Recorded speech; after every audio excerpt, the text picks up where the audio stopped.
ओम नमः सिद्धेभ्यः। ओम नमः सिद्धेभ्यः। ओम नमः सिद्धेभ्यः। श्रीमते वर्धमानाय नमो नमित विद्विषे यज्ञानांतर्गतं भूत्वा त्रैलोक्यं गोस्पदायते। भव्यात्माओं, 10 लक्षण पर्व। उत्तम क्षमा प्रथम धर्म है। आपको मालूम है 16 कारण पर्व, 10 लक्षण पर्व और रत्नत्रय पर्व ये अनादि हैं। अनादि निधन इन पर्वों में भाद्रपद में विशेष रूप से ये पर्व मनाए जाते हैं। यद्यपि वर्ष में 3 बार आते हैं, भाद्रपद मास, माघ मास और चैत्र मास। किंतु अपने समाज में, जैन समाज में विशेष रूप से, सामूहिक रूप से सर्वत्र, पूरे भारत में ही नहीं विदेशों में भी जहाँ जैन समाज है, ये 10 लक्षण पर्व मनाने की परंपरा है। मुख्य रूप से भाद्रपद में।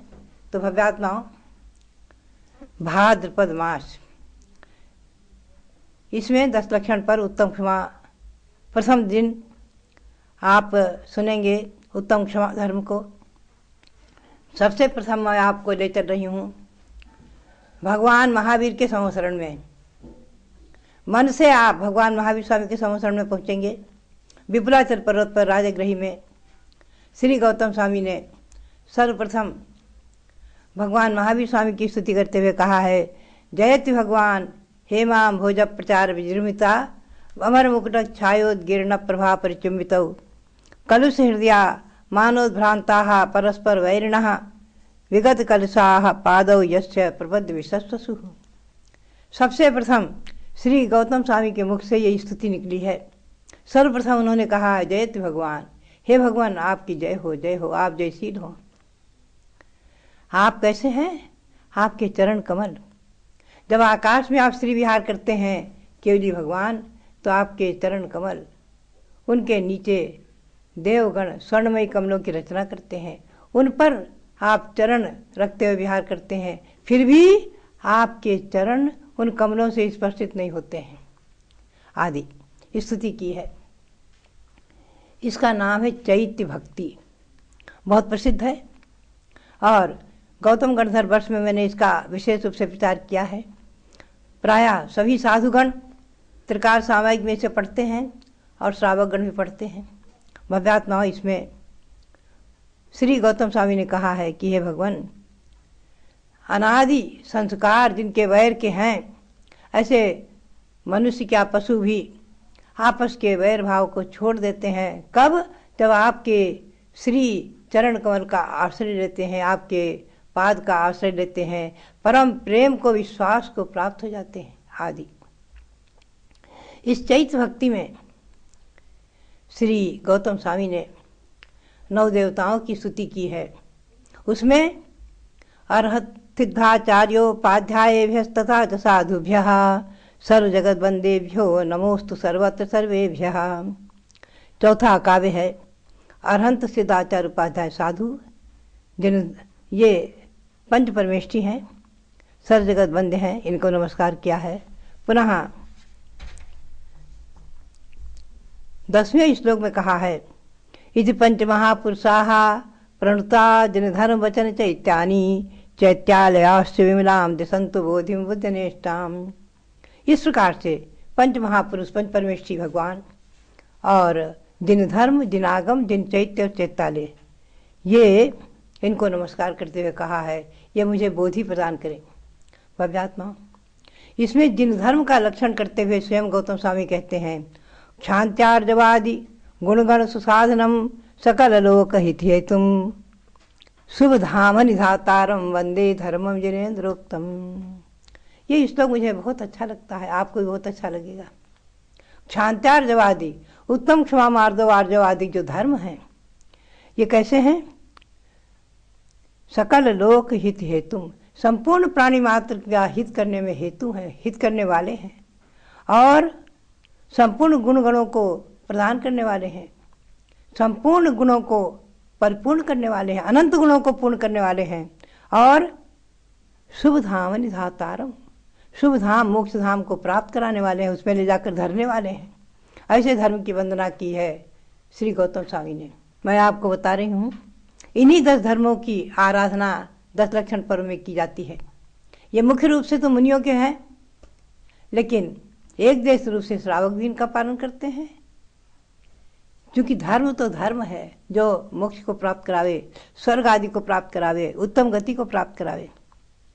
इस चैत्र भक्ति में गौतम स्वामी ने अकृत्रिम जिन चैत्य और चैत्यालयों की, जिन प्रतिमाओं की और जिन मंदिरों की वंदना तो की ही है। आप समझ गए हैं 9 देवताओं के नाम: अरहंत, सिद्धाचार्य, उपाध्याय, साधु, जिन धर्म, जिन आगम, जिन चैत्य और चैत्यालय, ये 9 देवता हैं। इन 9 देवताओं की स्तुति की है। कृत्रिम अकृत्रिम जिन प्रतिमाओं की, जिन मंदिरों की वंदना की है। पुनश्च इसमें श्री गौतम स्वामी ने 4 प्रकार के जो देव हैं, भवनवासी, व्यंतर, ज्योतिषी और कल्पवासी, उनके जिन मंदिरों, जिन प्रतिमाओं की वंदना की है। इन 9 देवताओं की स्तुति करते हुए सब पूरे विश्व में, तीनों लोकों में जितने भी पूज्य हैं, सबकी वंदना हो जाती है। पुनः इन्होंने, श्री गौतम स्वामी ने भगवान अरहंत देव को, महावीर स्वामी को महान तीर्थ बनाया है, अलौकिक तीर्थ। और उसमें उन्होंने कहा है, अवतीर्णवतः स्नातुम, हे भगवान, मैं आपके इस धर्म तीर्थ में, आप इसके अरहंत रूपी महानद में, तीर्थ में स्नान करने के लिए उतरा हूँ, मेरा समस्त मल दूर कीजिए आदि। पुनः इस चैत्र भक्ति में उन्होंने भगवान की वीतराग मुद्रा का बड़ा सुंदर वर्णन किया है। अताम्र नयनोत्पलम सकल कोप बन्हेर्जय आदि। हे भगवान, आपके नेत्रों में लालिमा क्यों नहीं है? क्योंकि आपने संपूर्ण क्रोध को शांत कर दिया है, क्रोध को समाप्त कर दिया है क्षमा के द्वारा आदि। बहुत सुंदर स्थिति की है। और पुनः कहा है कि हे भगवान, आपका मुख ही आपकी अंतरंग शुद्धि को कह रहा है। आपका मुख कमल ही, आपके मुख कमल की मंद मुस्कान, प्रहसिताय मानम सदा मुखम कथे त्युते हृदय शुद्धि मातंत की, आपका किंचित किंचित मंद मुस्कान को लिए हुए जो मुख कमल, वो आपकी हृदय की आत्यंतिक शुद्धि को बता रहा है, वीतरागता को बता रहा है। आप राग द्वेष रहित हैं, क्रोध आदि विकारों से रहित हैं आदि। तो भक्तात्माओं, मैंने गौतम गणधर वाणी को संक्षेप में 10 अध्यायों में विभक्त किया है। एक एक अध्याय का किंचित किंचित सार मैं आपको सुनाती रहूँगी। आप सुनते रहें 10 दिन बराबर। मैं तो कहूँगी इसका वाचन करें। जैसे अपने जैन समाज में बड़ी प्राचीन परंपरा है तत्वार्थ सूत्र के 10 अध्यायों को 10 दिन पढ़ने की, वाचना करने की, 10 अध्यायों की पूजा करने की प्रतिदिन, और एक एक अध्याय को अर्थ सहित सुनाने की परंपरा रही है। तो उसी प्रकार से मैंने गत वर्ष भी कहा था आपको, इस वर्ष भी कहूँगी कि गौतम गणधर वाणी को भी आप पूजन में करें, 10 दिन उसकी 10 अध्यायों की पूजा करें और एक एक अध्यायों का सार का वाचन करें तो बहुत ही अच्छा लगेगा। भव्यात्माओं, इसके साथ 10 लक्षण के इस पर्व में 10 दिन, इस बार आपको इस वर्ष भगवान ऋषभदेव के 10 अवतार को पढ़ना है। 10 धर्म का तो वाचन करना ही करना है। आप तो 10 धर्म सुनते ही सुनते हैं। तो भव्यात्मा, मैंने गौतम गणधर के बारे में आपको संक्षेप में बताया। प्रथम अध्याय में जो हमने चैत्र भक्ति ली है, चैत्र भक्ति का सार, इसमें भगवान महावीर के संवत्सरण का स्तवन, 9 देवताओं की स्तुति, उसके साथ भगवान को अरहंत को महानद बनाया है, उसमें स्नान करने की चर्चा, पुनः भगवान की वीतराग मुद्रा की चर्चा आदि करके श्री गौतम स्वामी ने 35 काव्यों में 35 श्लोकों में इस चैत्र भक्ति को लेकर के अंत में अंजलिका के द्वारा उसे समापन किया है। इच्छाई भंते चेई भक्ति काउ सगो कौतसालोच्यम इत्यादि कहते हुए उन्होंने अधोलोक, मध्यलोक और ऊर्ध्वलोक के संपूर्ण कृत्रिम चैत्यालयों की वंदना की है। आपको मालूम है अधोलोक में अकृत्रिम जिन मंदिर हैं खरभाग और पंख भाग में, उन्हें मैं विस्तार से फिर बताऊंगी आपको, और आप बहुत बार सुन चुके हैं, जानते हैं। मध्यलोक में ही कृत्रिम और अकृत्रिम जिन मंदिर हैं, वो भी 2.5 द्वीप तक कृत्रिम जिन मंदिर संभव हैं, वहीं तक मनुष्य हैं वहीं तक बनवाए जाते हैं जिन मंदिर, कृत्रिम मंदिर। अकृत्रिम मंदिर तो पूरे मध्यलोक में व्यंतर देवों के यहाँ ज्योतिर्वासी विमानों में विद्यमान हैं, उन सब की वंदना की है। और ऊर्ध्वलोक में सर्वार्थ सिद्धि तक, सिद्ध शिला के नीचे नीचे तक सब वंदना की है। और सिद्धों की वंदना करने से सिद्ध शिला के संपूर्ण सिद्धों की वंदना हो जाती है। तो भव्यात्माओं, इस प्रकार से गौतम गणधर्वाणी में मैंने प्रथम अध्याय का सार आपको बताया है संक्षेप में। मैं आपको मूल विषय पर ले चलती हूँ, जो है आज उत्तम क्षमा धर्म। उत्तम क्षमा धर्म का लक्षण आचार्यों ने किया है। बातें है 10 धर्म 10 हैं, आपको 10 के नाम मालूम है। उत्तम क्षमा, मार्दव, आर्जव, सत्य, शौच, संयम, तप, त्याग, आकिंचन्य और ब्रह्मचर्य। एक बात ध्यान में रखना, कहीं चौथे नंबर पर सत्य को लेते हैं, कहीं शौच को लेते हैं, आगे पीछे होता है। अनेक ग्रंथों में ऐसे प्रमाण है। फिर भी मैंने देखा है कि पूजा में और परंपरागत जो प्राकृत के 10 धर्म पढ़े जाते रहे परंपरागत, उनमें सत्य को चौथे नंबर पर लिया है। कुंदकुंद स्वामी ने भी 10 धर्मों का वर्णन करते हुए सत्य को चौथे नंबर पर लिया है, ध्यान में रखना। इसलिए मैं भी सत्य को चौथे नंबर पर लेऊंगी। जो पूजा चलती थी उसमें भी, जो हिंदी की पूजा चलती है, मैंने भी हिंदी की पूजा बनाई है 10 धर्म की, उसमें भी सत्य को चौथे नंबर पर लिया है, इसलिए मैंने सत्य को चौथे नंबर पर रखा है। शौच को भी कोई ले लेते हैं चौथे पर, सत्य को 5वें नंबर पर, कोई दोष नहीं है, ध्यान रखना, ग्रंथों में प्रमाण मिले हैं। उत्तम क्षमा, सहन करना। क्या सहन करना? आजकल लोग कहते हैं अरे हम सहन करते करते थक गए। अरे सहनशीलता तो इतना अच्छा गुण है, क्षमा इतना अच्छा गुण है कि हमारी और आपकी आत्मा को पूर्ण शांति प्राप्त कराने वाला है, आत्यंतिक शांति। इसे घबराने की क्या जरूरत है।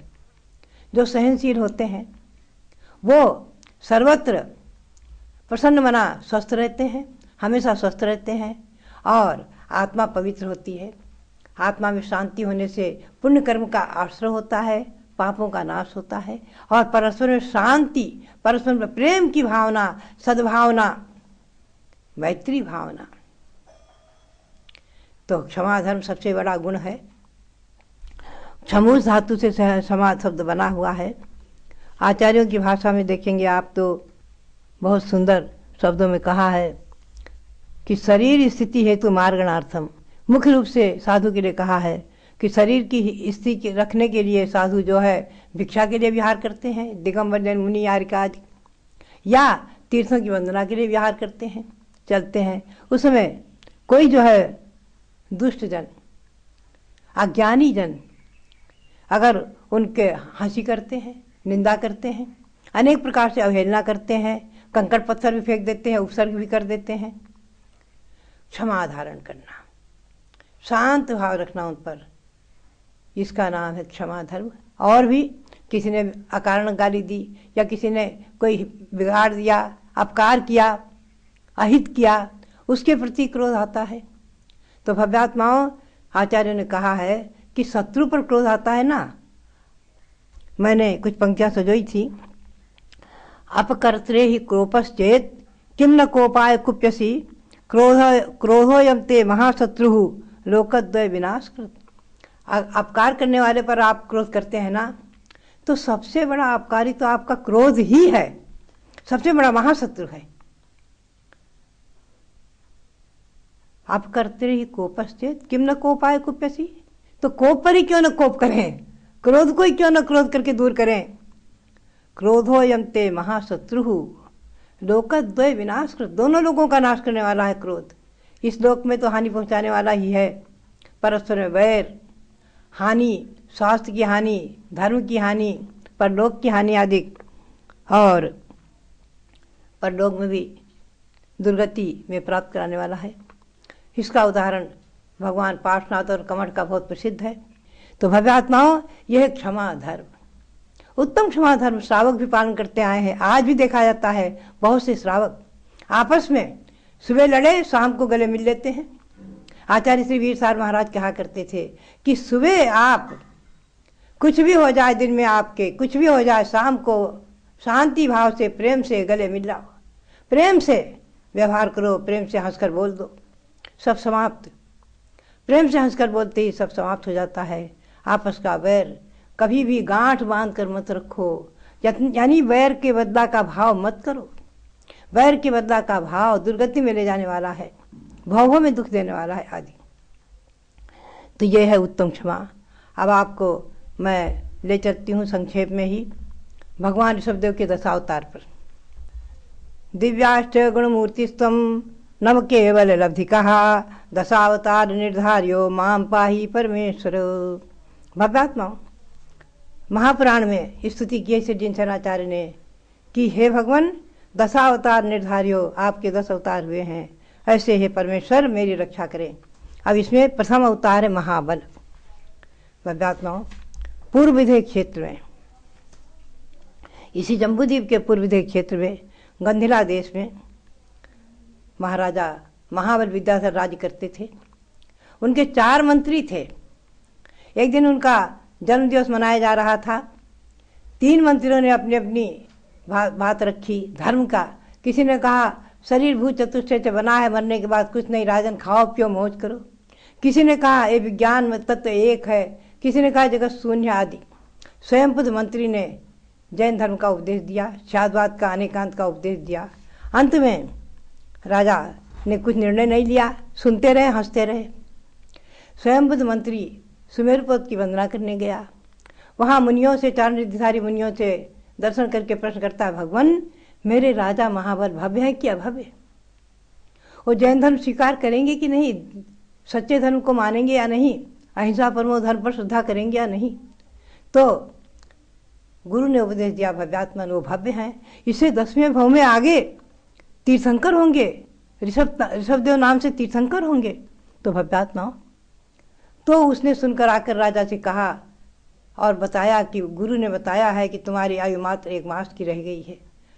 महाबल ने जैन धर्म को स्वीकार करके, अहिंसा परमो धर्म को स्वीकार करके और जाकर के बराबर विद्याधर था विजयार्थ श्रेणी में अकृत्रिम जिन मंदिर में बैठकर लगातार 22 दिन तक अखंड पूजा की और पुनः सरलेखना ले ली।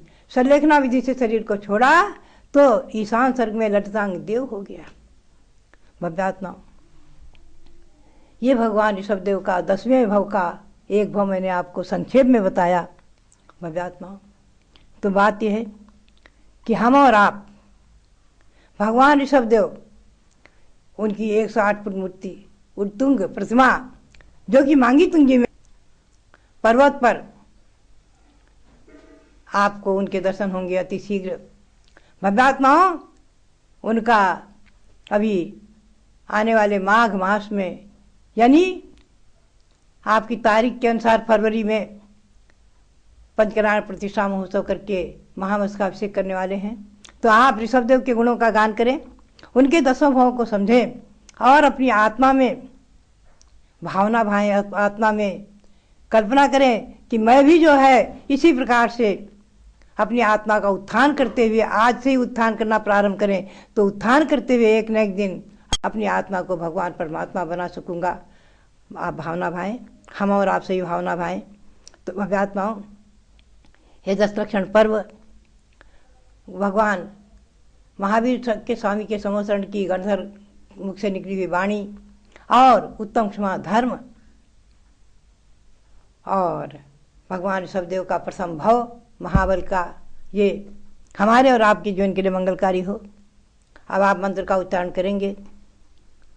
ओम ह्रीम उत्तम क्षमा धर्मांगाय नमः। ओम ह्रीम उत्तम क्षमा धर्मांगाय नमः। ओम ह्रीम उत्तम क्षमा धर्मांगाय नमः। सबके लिए बहुत बहुत मंगल आशीर्वाद।